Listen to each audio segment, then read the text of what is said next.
Muy buenos días, muy buenas tardes, muy buenas noches, dependiendo de donde usted nos esté mirando en este momento. Este es su programa La gente más feliz de la tierra. Hoy pues tenemos esa bonita oportunidad de poder compartir con ustedes y de poder llegar hasta su hogar con un mensaje de transformación de vida, como lo hacemos en nuestra organización, la Fraternidad Internacional de Hombres de Negocios del Evangelio Completo. Para nosotros es un inmenso gozo, un inmenso placer poderle servir a nuestro Señor Jesucristo y estar en este medio de comunicación como lo hacemos sábado a sábado para poderle llevar este mensaje y así pues poder compartir las buenas nuevas de lo que Dios ha hecho en la vida de una persona. Hoy tenemos un agradecimiento infinito hacia nuestro Señor Jesucristo como nuestro Dios, Rey y Salvador, porque nos permite estar en este lugar. Tenemos un agradecimiento especial para cada uno de los patrocinadores de este programa y así como a este medio de comunicación, que son los que nos apoyan para que podamos llevar su programa a la gente más feliz de la tierra. Pues hoy vamos a explicarle en este momento qué es lo que nosotros somos, qué es lo que nosotros hacemos y por qué nosotros nos reunimos en diferentes lugares y en diferentes horarios. Fraternidad Internacional de Hombres de Negocios del Evangelio Completo. Somos una organización constituida por hombres de negocios, obreros, agricultores, ganaderos, políticos, profesionales, sin barreras económicas, políticas, sociales, culturales ni religiosas.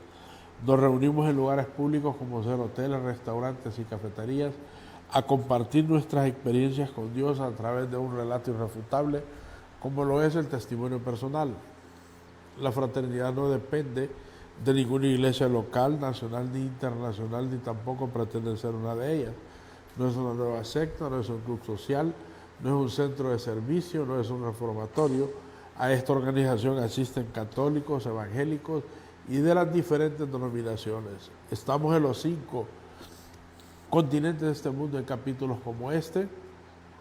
Tenemos un propósito fundamental que es compartir el amor, la compasión y la realidad de Dios en nuestras vidas.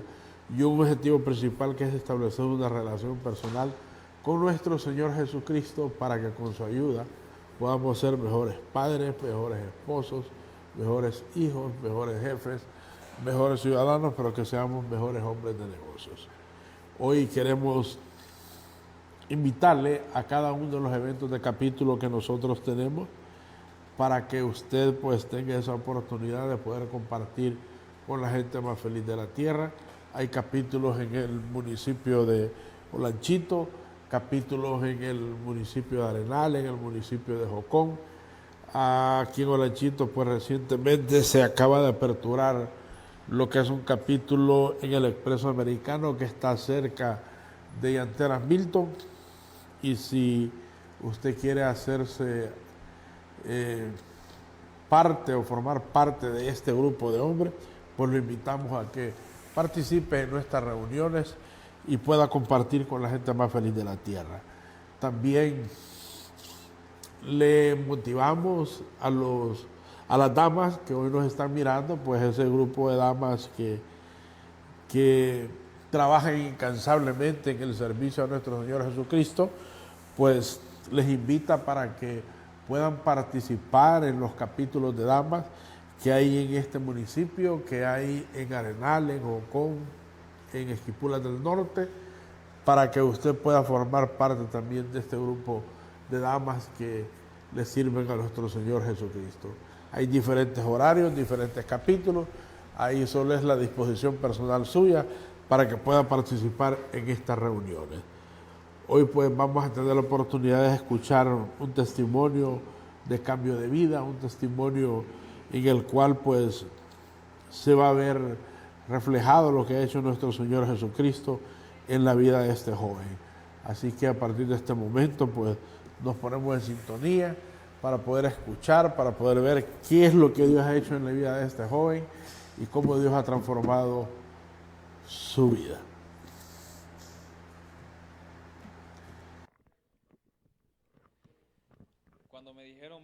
compartir a Lanchito, yo les dije que sí, y después me puse a averiguar hasta dónde quedaba. Pero créanme que no le puedo decir que no a Dios, porque Él nos rescató de un mundo lleno de tinieblas y hoy Él nos ha convertido en luz. Hace 43 años, mi abuelo toma la decisión se le ocurre la brillante idea de ponerle una cantina en su hogar para venderle alcohol a sus amigos. 3 años después de que esa cantina se crea, están enterrando a mi abuelo de una cirrosis crónica. Quienes toman el control de aquella cantina son mis tíos, muy jovencitos, 16, el otro 18 años de edad. Y mi abuela estaba enterrando una vez más a un familiar, a un hijo de ella. En ese momento entendimos que desde que mi abuelo tomó aquella decisión, ya había comenzado una cadena generacional de alcoholismo, que iba a empezar a llevarse la vida tanto de los abuelos, hijos, y por ende los nietos también iban a ser alcanzados. Aquí es donde yo comienzo a tener recuerdos, después de que mi abuela entierra a su esposo, entierra a su hijo. Aquí es donde yo nazco, en esa época es donde yo nací. Mis primeros recuerdos que yo puedo traer a mi mente es un niño siendo criado en la cuna de una cantina, porque ahí mismo donde vivíamos, ahí era esa cantina. Las figuras paternas que tuvieron que haber sido mi papá, me la daban aquellas personas alcohólicas, porque mi papá en esa época, él decide irse a los Estados Unidos con mi mamá, y ya la semillita de abandono ya estaba germinando. Yo ya sentía hacia mis padres un resentimiento que luego más adelante se iba a convertir en odio, porque yo miraba cómo mis amigos pasaban tiempo con sus papás, los iban a ver jugar, y a mí quien le tocaba ponerme atención era mi abuela, pero ella afanada teniendo su cantina, jamás nos daba la atención que nosotros merecíamos. Prácticamente yo me fui criando en aquella cantina, escuchando las palabras de aquellas personas alcohólicas. Imagínense un niño de esa edad, todo lo que escucha lo absorbe fácil. Ya mi comportamiento más adelante en la escuela iba a empezar a reflejarse, cómo yo me expresaba. Ya se miraba que a la edad que yo tenía no era normal que yo hablara así, de esa forma. Yo escuchaba muchas malas palabras. Mi vida fui creciendo. Y yo ya llego a tener 12 años. Ya la gente le decía a mis papás que ya deberían de considerar regresar a Honduras porque estamos creciendo y ya va a ser demasiado tarde para poder venir a tener control de la vida de nosotros. Pues cuando mis papás ya regresan a Honduras, ya era demasiado tarde. Yo ya me había convertido en un hijo malcriado, un hijo rebelde, un hijo que no le hacía caso a nadie. Ya mis papás yo los miraba con resentimiento. Yo no les podía hacer caso porque aquella autoridad que querían ejercer sobre mí, ya eso no existía, porque yo les reprochaba que me habían abandonado durante toda mi infancia. Y comienzan mis padres a ser muy duros conmigo, a castigarme muy fuerte, a pegarme demasiado los dos, a ser unos padres muy estrictos, a ser unos padres que en vez de darnos aquel amor que no me habían dado cuando se fueron, comenzaron a ser padres demasiado coléricos. Y a mí me pegaban de una manera que a mí me sorprendía, porque mi papá a veces me golpeaba, igual que a mi hermano, a puños. Y esto hacía que yo comenzara a tener un resentimiento, ya no de odio, sino de matar a mi padre. Y yo no podía convivir con él. Si nosotros desayunábamos y a él le servían la comida en la misma mesa, yo no tenía la capacidad de sentarme ahí con mi papá a comer, porque no me lo permitía, todo lo que yo sentía. Un día en el colegio, ya a mis 14 años, Mis compañeros están pasándose un papelito, todos. Dio la vuelta, pero a quien nunca llegó ese papel fue a mí. En ese momento termina la jornada de la escuela y se me acerca uno de ellos y me dice, mira que hoy nos están convocando a una casa, pero en ese papel decía que cuidadito y te decíamos a vos. Vos no estás invitado, me dice. Pero aquel ya me había dicho a qué hora y en qué casa se iban a reunir. Miren, si hay algo que un niño que nunca haya recibido amor y atención, él lo busca allá afuera. Él quiere pertenecer a algo, que lo involucren en algo, y que a mí me rechazara era querer demostrarle a otra gente, porque yo eso andaba buscando, aprobación externa. Aquel compañero me dijo dónde se iban a reunir, y llego a aquella casa, y cuando el que escribió el papel me ve llegar y me dice, ¿y vos qué andas haciendo acá? Le digo que me di cuenta que se iban a reunir aquí tantas personas, pero que yo no estaba invitado, yo quiero saber por qué. Y me dice, mira, te voy a ser honesto, aquí lo que venimos a hacer son cosas de hombres, y vos todavía sos como una niña, me dice. Me tocó el ego. Cuando aquella persona me dijo eso, yo le digo, mira, yo no sé qué es lo que ustedes vayan a hacer aquí, pero yo me quiero quedar.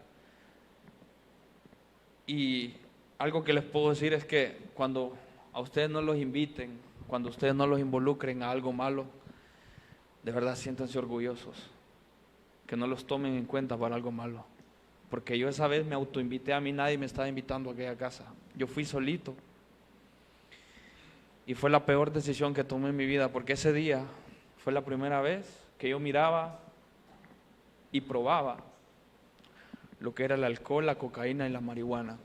Esa noche, esa tarde, con un poquito que yo probara de alcohol y de las otras sustancias, comencé a sentirme tan extraño. Y lo primero que yo hice, porque yo había crecido viendo alcoholismo, pero jamás me había dado por probarlo. Ya me habían dicho, te vas a morir como tu abuelo, te vas a morir como tus tíos. Pero ese día fue el día que yo abrí las puertas de que eso entrara en mi vida. Pero no solo el alcoholismo, sino también lo demás, el tema de las drogas.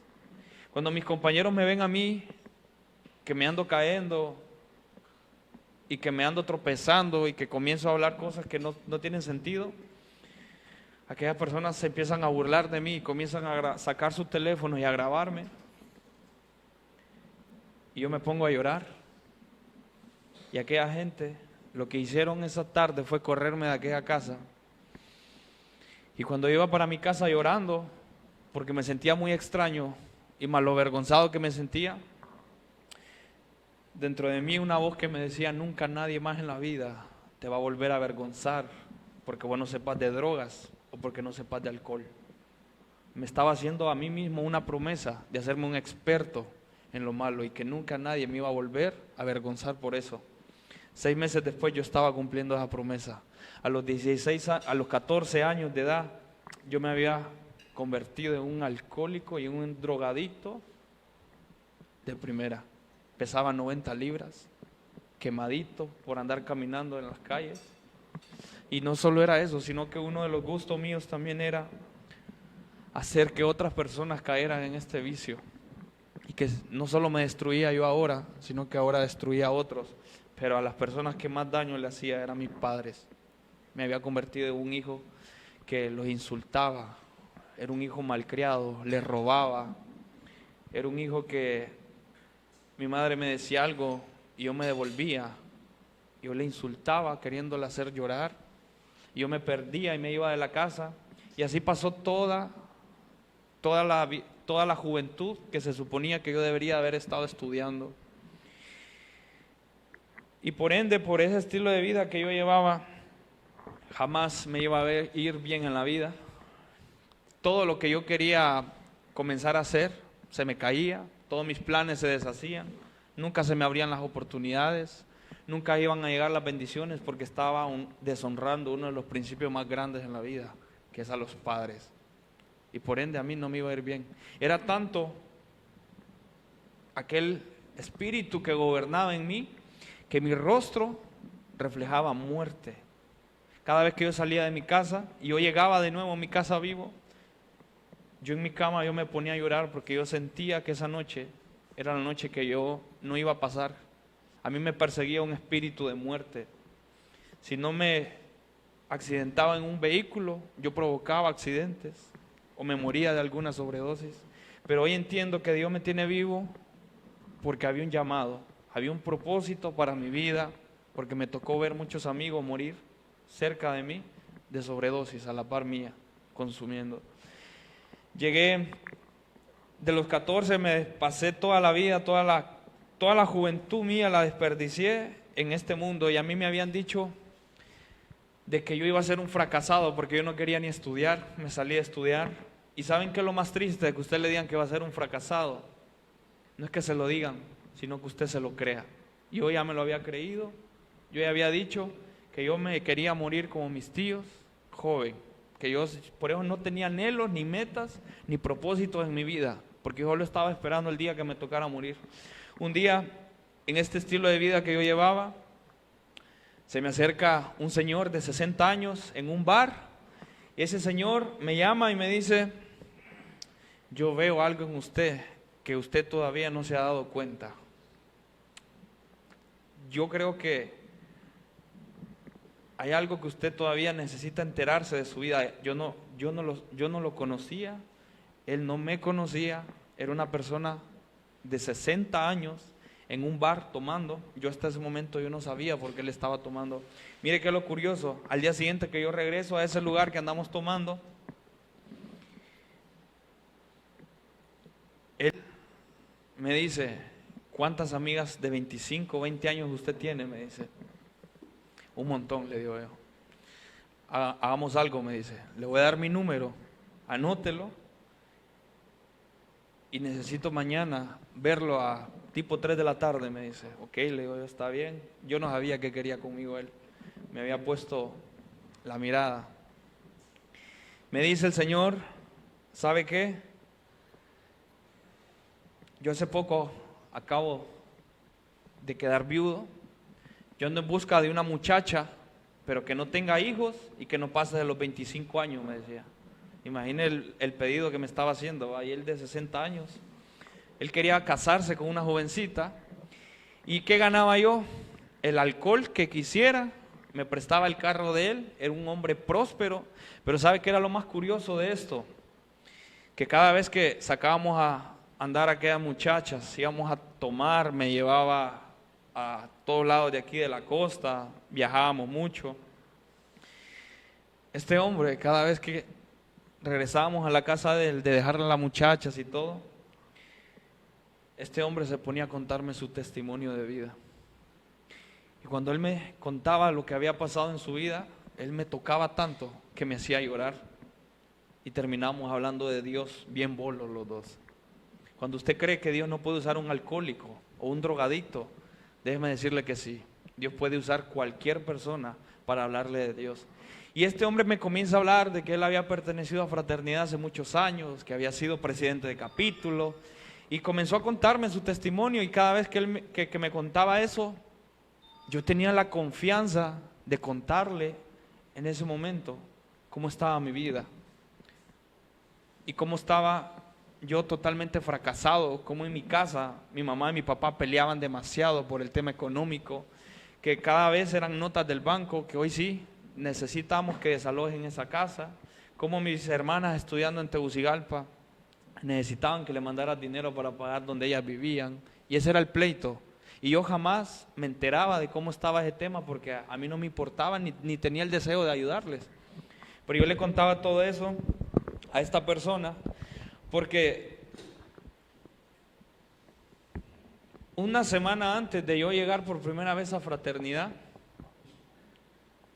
si había una persona que yo necesitaba pedirle perdón, un perdón genuino y real, era mi papá. Porque un día mi padre llega a la casa enojado, se quiere sacar la cólera conmigo y me empuja. Yo agarro el casco de una moto y se lo estrella a mi papá en la cara. Y cuando yo le pego a mi papá en la cara, yo lo veo como él cae al suelo y me le voy encima.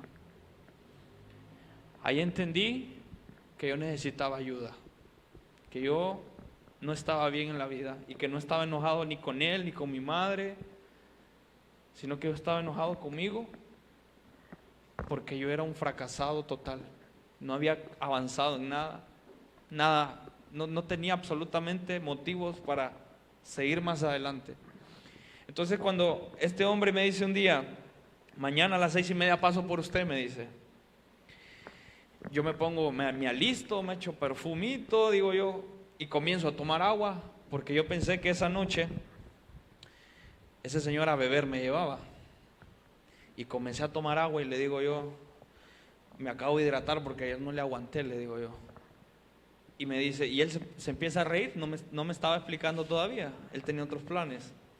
Cuando veo que se parquea en un hotel, yo a ese hotel había ido muchas veces a destruirme, a drogarme como no tienen una idea. Y cuando yo veo que aquel señor se parquea en ese hotel, me preocupo y digo yo, Dios mío, ¿será que este señor cayó en este vicio? Y digo yo, no va a aguantar mucho, entonces le voy a decir que nos vayamos de acá y que no se meta a esa onda y que sigamos. Y él se reía porque él pensaba que mi mente era a eso, que íbamos a ese hotel. Pero mire, cuando yo veo que aquel hombre se baja, que anda bien cambiadito, me dice, acompáñeme, pase adelante. Estaba llegando yo hace 3 años por primera vez a una reunión de fraternidad.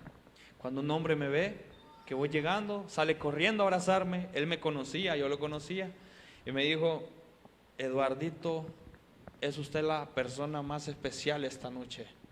Sea usted bienvenido al capítulo de Intibucá. Yo no sabía de qué trataba eso. Y me decía el Señor, ¿se acuerda que yo le decía que yo había pertenecido? Y ahí iba entendiendo más. Y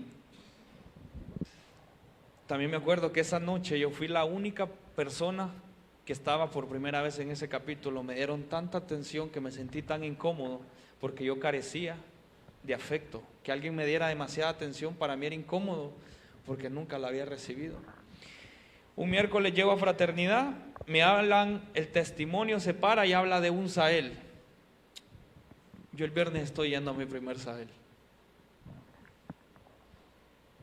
2 días después de llegar a mi primer capítulo, yo estoy yendo a mi primer Sahel. Y no porque yo quisiera, sino que aquel viejito, hoy me dice él, usted me costó un montón de cerveza, me dice, para traerlo acá. Y le digo yo, pero es que la inversión no es la voy a pagar yo, le digo yo. Y ya les voy a contar más adelante cómo Dios, por eso les digo que Dios puede usar a cualquier persona para traerlo acá. Cuando yo llego a Misael, están hablando mucho del tema de la familia. Para ese momento a mí que me tocaran el tema de la familia, me enojaba porque mi familia no era una familia ejemplo. Yo ya me había convertido en padre, ya era papá de una niña que en ese momento tenía 3 años y medio. Y me sentía tan fracasado que cuando mi hija nace, a los 15 días, le dicen a la mamá que la van a llegar a traer, a la mamá de mi hija, que la van a llegar a traer porque esa niña conmigo se puede morir. Y saben que el día que fueron a traer a mi hija a la casa, yo me sentí tan incapaz de ser responsable, y yo solo agaché la cabeza y dije que era lo mejor que podía hacer esa niña, irse. No peleé ni luché por ella, porque yo era capaz de ser responsable, no me sentía con la capacidad. Y cuando empezaron a hablar del tema de la familia, que la familia es lo más importante de la vida del hombre, su primera empresa, tocan la parte del perdón. Y como les digo, si había alguien en ese momento que yo tenía que pedirle perdón, era mi papá. Porque después de aquella noche que yo lo había golpeado, yo no podía andar tranquilo. Y a mi madre también, tanto daño que le había causado. Cuando yo escucho que en el Sahel dicen que si usted no perdona, las puertas del cielo nunca se van a abrir a su favor, me comienzo a quebrantar y comienzo a caer en cuenta de que eso era todo lo que me había estado deteniendo mis bendiciones, que yo jamás iba a empezar a ver la gloria de Dios en mi vida, porque yo no había hecho eso, perdonar.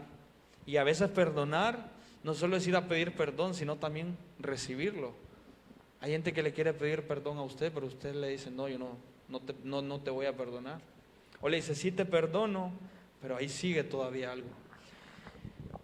Ese fin de semana en ese Sahel fue el inicio de algo diferente. Fue el comienzo de un ser y un vivir en mí tan distinto.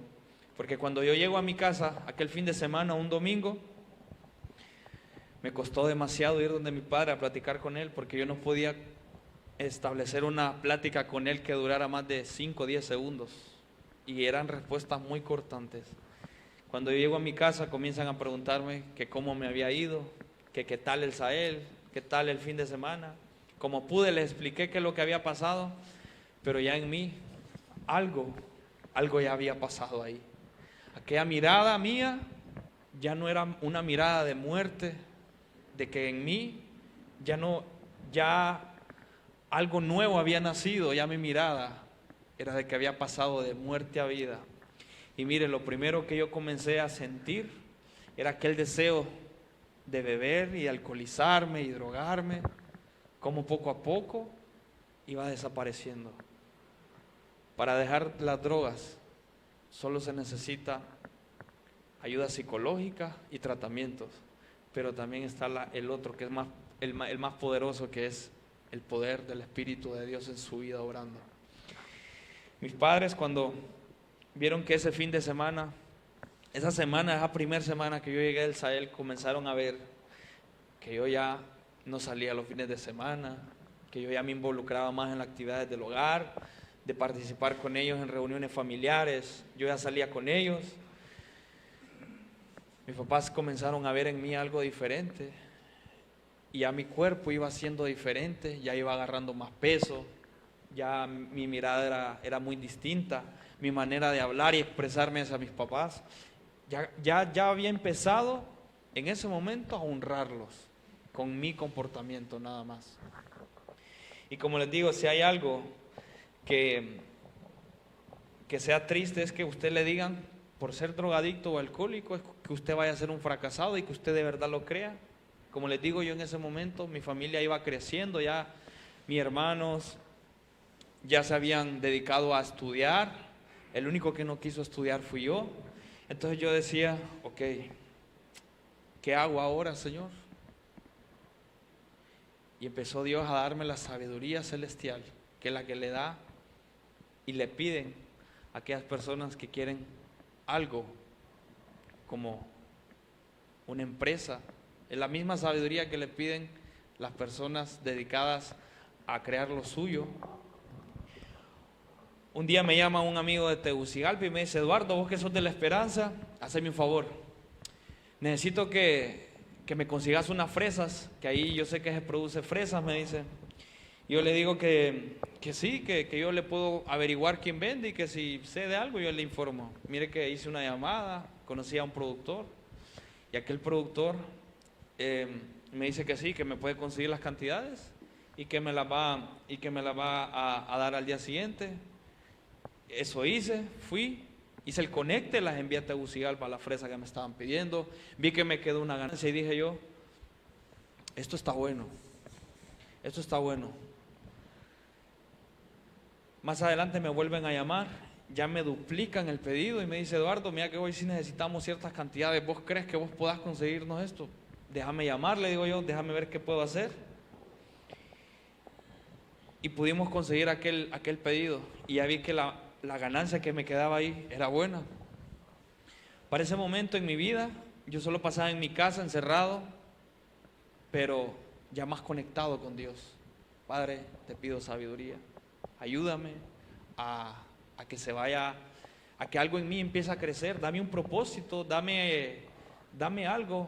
No quiero el tiempo, ya las oportunidades de estudiar ya me pasaron, no puedo volver a estudiar. Ayúdame, por favor, a que algo en mí comience a tomar sentido. Comenzaba a ir a estas reuniones de fraternidad. Ya en el capítulo me gustó demasiado fraternidad. Escuchaba unos testimonios empresariales Y yo decía, Señor, esa misma sabiduría que le das a esos hombres es la que hoy yo te pido recibir y que me empieces a dar. Y miren que en una reunión de trabajo,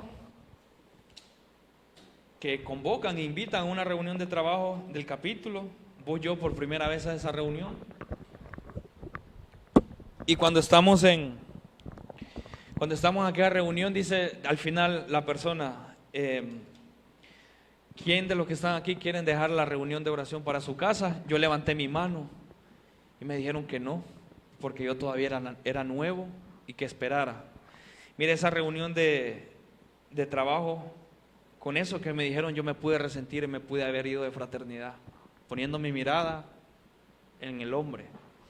Pero esa misma noche fue la noche que yo le pedí a Dios, que yo empecé a conocer de todo lo que se hace aquí en fraternidad, lo que son las papeletas, para qué sirven los sobres. Comencé a ver cómo se planifica aquí, quién va a dar la identidad, y aprendí todo lo que es fraternidad. Aquella noche que yo me pude ir de fraternidad, Dios ya tenía un propósito de por qué quería enseñarme esa vez todo eso. Y un día, ya cuando comienzo a ver que el negocio aquel cada vez va incrementando en pedidos, llega un invierno. Y ese invierno que llega me dicen que necesitan más cantidades de aquel producto.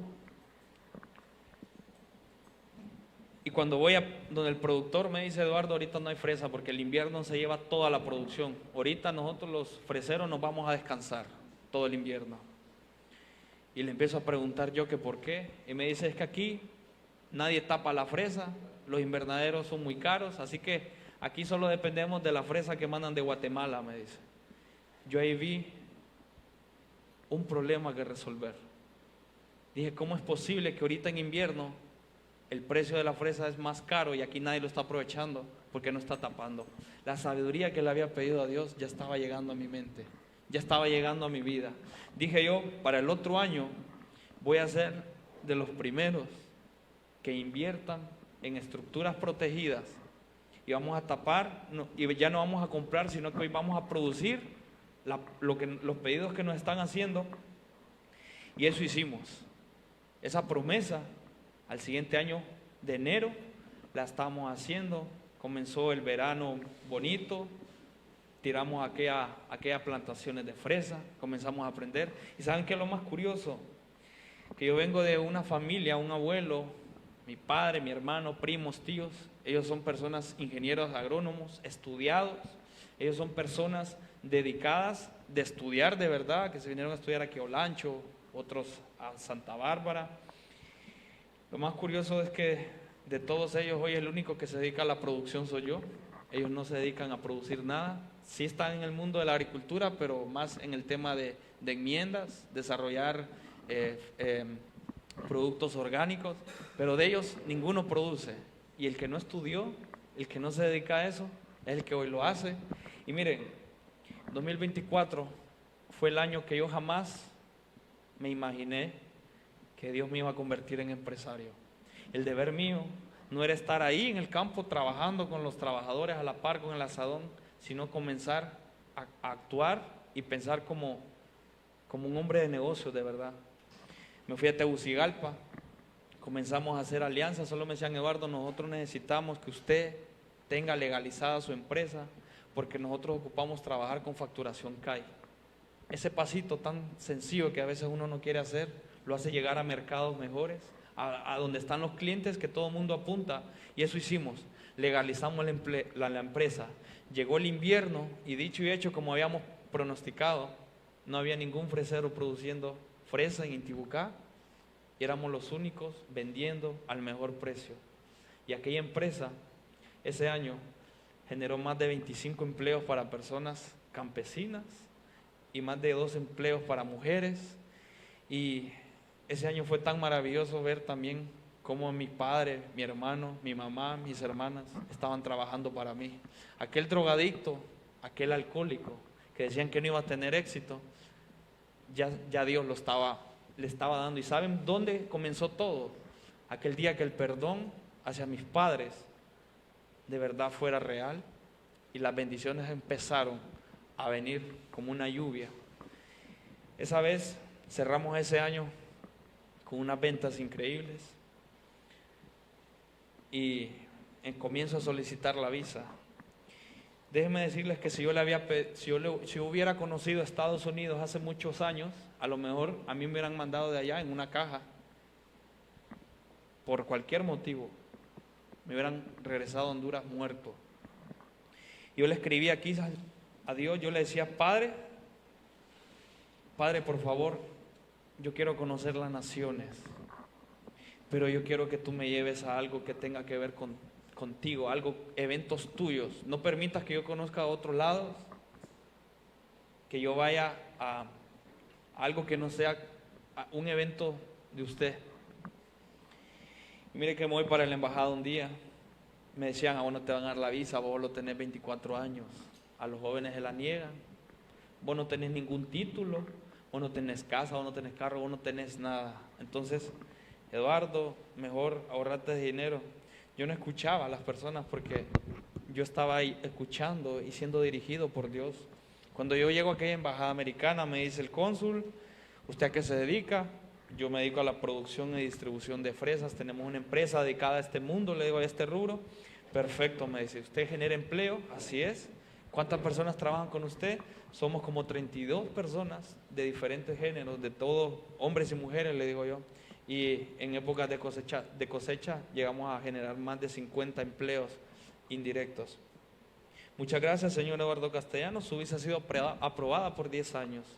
Y aquel fraterno que yo les digo, que me invitó a mí por primera vez a esta organización, me dijo, Eduardo, revise su WhatsApp.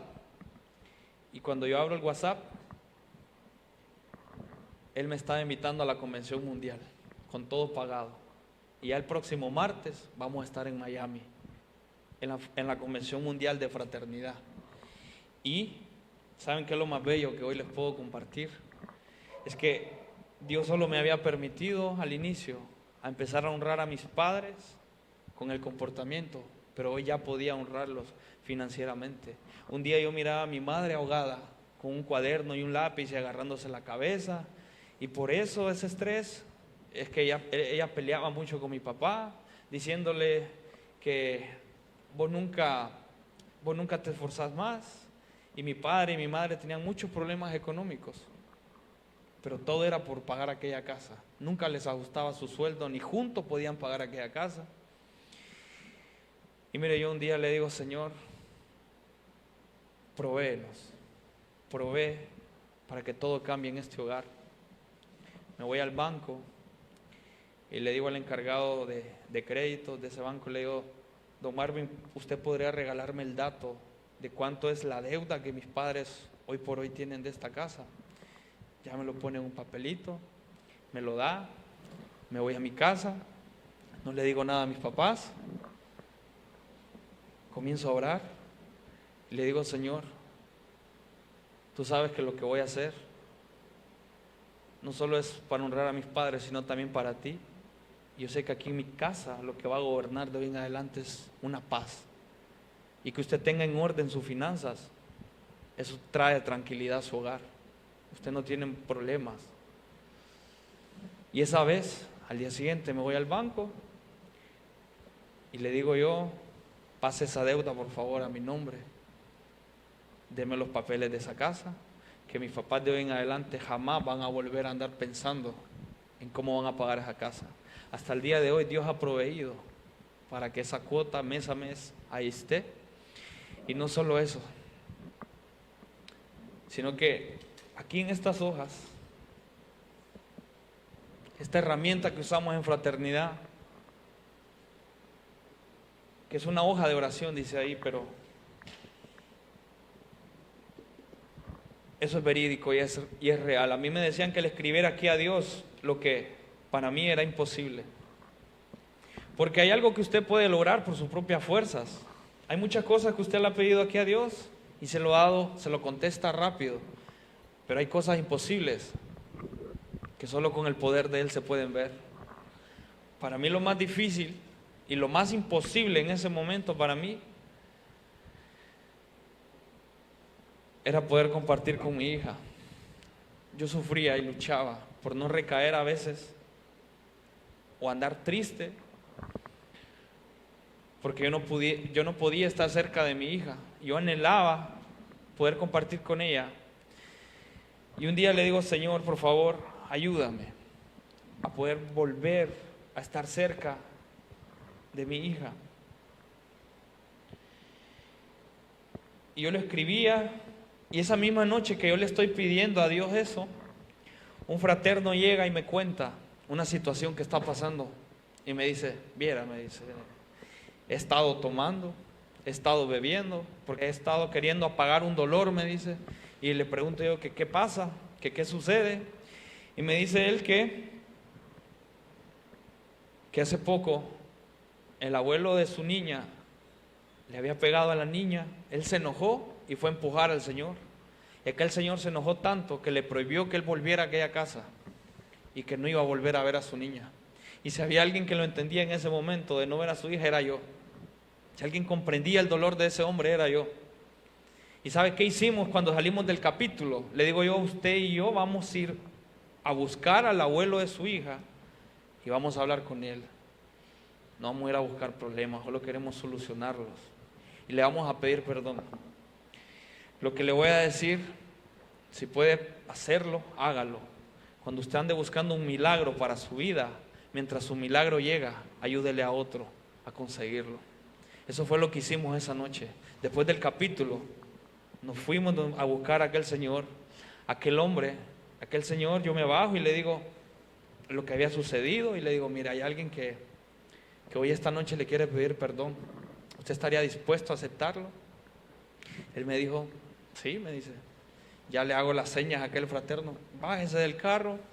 Yo en 5 minutos vi cómo estuvieron platicando y al final pude ver cómo 2 hombres se dan la mano, se pidieron disculpas los 2 y le dice: ¿sabe qué? A partir de mañana usted puede volver a ver a su niña. Llega a la casa, le dice. Mire qué rico sentí yo ver cómo de verdad se arreglan las cosas como hombres, pidiéndose perdón, disculpas. Lo que yo no sabía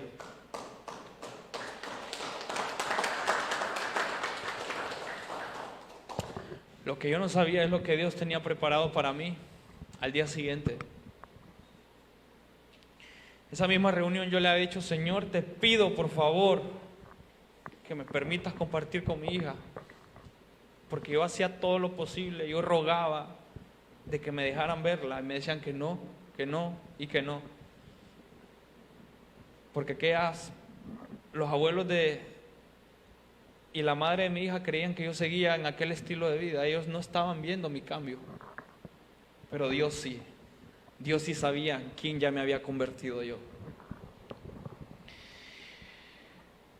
Estoy en el parque, ando en bicicleta. Ni me gusta andar en bicicleta, ni suelo pasar por el parque. Un amigo me había dicho: vamos a andar en bici, yo tengo una, te la presto, acompáñame. Yo le dije que sí, que estaba bueno. Se hizo de noche, él vive por esa zona, y pasamos por el parque y me quiero acomodar. Los zapatos me los quiero amarrar, me siento en una banquita. Era noviembre del 2023. Hay un túnel, hay una vía navideña, el parque está decorado de Navidad. Hay un túnel de luces. Y yo me quedo viendo ese túnel y yo veo que una niña va corriendo por aquel túnel.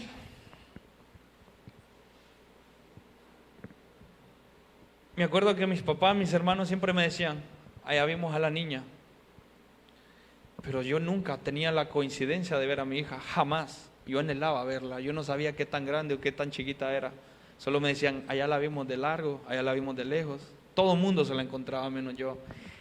Pero esa noche, Dios, por el simple hecho de ayudarle a otro a conseguir su milagro, Él me estaba respondiendo a esta papeleta. Aquella niña que iba corriendo en aquel túnel de luces era mi hija. Y cuando yo veo a la niña corriendo ahí, no aguanté y me la acerqué. Y cuando esa niña me ve, se me tira y me abraza y me dice: yo quiero jugar contigo. Ella no sabía que yo era su papá. Pero miren la sangre, cómo siente. Esa niña me abrazó y me dijo: yo quiero jugar contigo. Otro milagro maravilloso aquí contestado de esta papeleta. Y fue sorprendente de verdad ver todo lo que estaba empezando a ver en mi vida. Y dije yo, Señor, de verdad que me está sorprendiendo demasiado. Aquella reunión que les conté que yo me pude haber ido de fraternidad,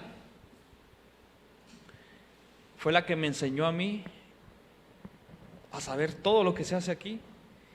Una vez me dicen, están formando un capítulo nuevo empresarial, venite. ¿Y sabe quién es el que me estaba invitando a ese capítulo?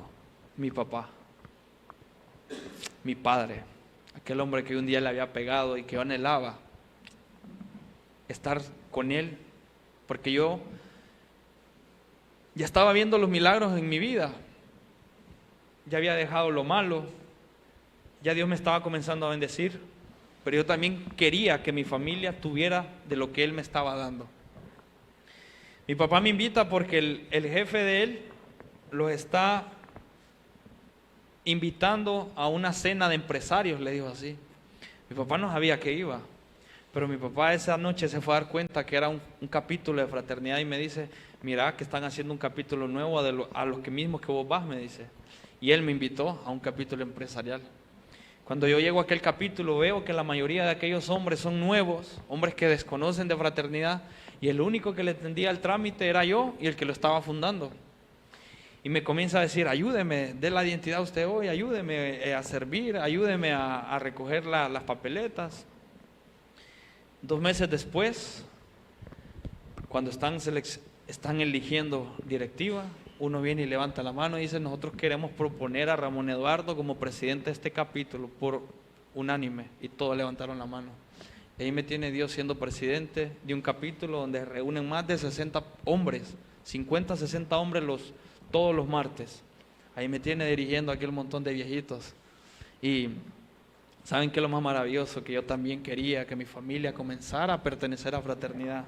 Poco a poco fue llegando mi hermano, que mi hermano y yo íbamos a ser arrebatados porque no podíamos cortar aquella cadena de maldición del alcoholismo que había comenzado y que había aperturado mi abuelo cuando tomó aquella decisión de abrir aquella cantina. Hoy les puedo decir que esa cadena ha sido cortada porque ni mi hermano, ni yo, ni mi papá hemos vuelto atrás a probar alcohol. Hoy somos hombres nuevos, hombres limpios, hombres líderes, pero sobre todo líderes de nuestra casa, porque usted no puede ser allá afuera, jugar a ser el fraternito, como dicen algunos, o está o no está, porque Dios siempre va a ver sus acciones. Y algo que les puedo decir es que lo que yo creía que no iba a pasar, yo juraba que yo no iba a pasar de los 20 años. Todo lo que Dios tenía preparado para mí, yo nunca me lo esperé vivirlo. Me dicen que llegué joven a fraternidad, pero yo les digo que me hubiera gustado haber llegado mucho más antes. Pero bendito sea el proceso que me hizo conocer de Jesús, porque de no haber sido así y que Él me haya rescatado y de que no me permitió que muriera, es porque había un llamado, había un propósito que se está cumpliendo. ¿Y saben cómo me di cuenta yo? ¿Cómo me enteré yo de verdad cuál es el llamado que yo tengo en esta vida? Un día que yo iba en un carro y adelante de mí iba un carro despacito. Y yo vaya a pitarle, vaya a apurarlo, desesperado. Y ese carro comenzó a poner las vías, ese carro comenzó a poner las intermitentes y cada vez le iba dando más despacito. Y comienzo yo a enojarme y comienzo a pitarle. Pero un poquito más adelante, yo veo que esa persona iba así porque él quería orillarse y quería tirarse del carro. Y cuando yo veo que aquel hombre hace eso y sale corriendo, yo veo que salió corriendo hacia un hombre que estaba tirado en la calle, que acababa de accidentarse en una moto y con toda la cabeza rajada, pero el hombre todavía con vida. Eso me impactó y ya me cambió a mí todo. Ya dejé de estar enojado y comencé a prestar atención a esa escena. Yo vi como aquel hombre, cuando se tira del carro, se hinca y le agarra las manos al que está ahí accidentado y le empieza a decir: yo sé que usted me está escuchando, ahí en su mente haga esta oración conmigo. Ese hombre no iba a permitir que aquel hombre se muriera sin antes hacer una oración para que ese hombre, si se moría, pues que esa noche, después de lo que había sucedido, Dios lo pudiera recibir allá. Y ahí entendí que eso debemos de hacer todos nosotros, donde sea que andemos. Si estamos en la fila de un banco y esa persona no ha recibido a Jesucristo, hagámosle esa oración. Si tenemos personas que colaboran con nosotros, no les digamos trabajadores, digámosles colaboradores o amigos. No es necesario, yo sé que usted ha invitado a muchas personas a este capítulo y que no han podido venir. Si ustedes ven que no vienen, por favor nunca vayan a desaprovechar la oportunidad de compartirles su testimonio breve, pero sobre todo que hagan esta oración que hoy quiero que ustedes repitan conmigo. Esa misma oración que yo hice el día que me invitaron por primera vez a un capítulo de fraternidad, ahí donde se encuentre, con voz audible. Yo sé que usted ya la ha repetido en otras ocasiones, pero hoy hagámoslo con todo el corazón y creyendo de que Cristo Jesús puede cambiar su vida por completo y sacarlo del valle y convertirlo en luz. Repita conmigo con voz audible: Padre Celestial, en esta noche yo acepto y reconozco que he sido un pecador. Te pido perdón y también reconozco a tu Hijo Jesús como mi único y suficiente Salvador de mi vida. Te pido que inscribas mi nombre y el de toda mi familia en el libro de la vida y nunca lo borres, nunca jamás, y así poder vivir la gloria eterna contigo. Todo esto te lo pedimos en el nombre de Jesús. Amén y amén. Este ha sido mi testimonio para honra y gloria al Señor Jesucristo. Muchas gracias. Damas y caballeros, de esta manera estamos llegando ya a la parte final de este su programa, La Gente Más Feliz de la Tierra. Quiero pedirle que ahí donde está usted nuevamente repita esta corta oración y diga: Señor Jesús, en esta mañana yo reconozco que soy un pecador, me arrepiento de mis pecados, te pido perdón, te acepto en mi corazón como el Señor y Salvador de mi vida y te pido me selles con tu Espíritu Santo. Le damos las gracias por haber estado con nosotros por acá. También invitarle para que el próximo sábado pueda estar con nosotros en este su programa La Gente Más Feliz de la Tierra. Le deseamos pase usted un feliz fin de semana. Muchas gracias.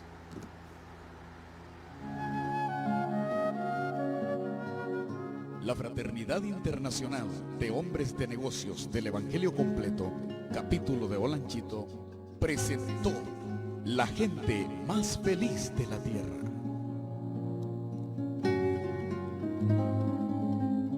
¿Por qué tengo miedo?